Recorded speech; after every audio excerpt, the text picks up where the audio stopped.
introduce myself, though I fear you've heard my name, that you've heard the story. Name, Kristina Guthrie. Age, 32. Nationality, part Danish, part Scottish. So long story short, growing up, Kristina was an anxious child.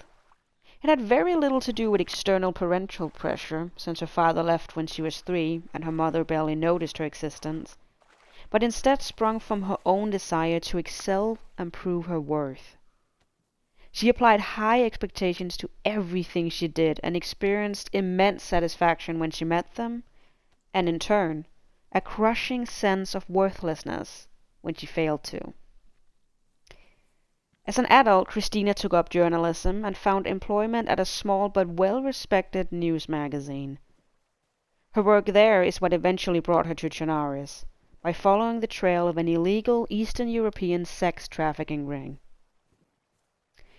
With her to Chernarus, Kristina brought along her colleague and fiancée Adele. As a duo, they made do for the better part of a year after the virus spun out of control, until Adele eventually got a common staph infection and died.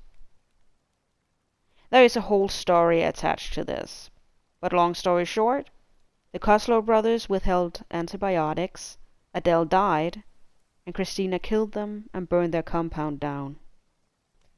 Afterwards, she traveled back home to Denmark to see if her mother was still alive.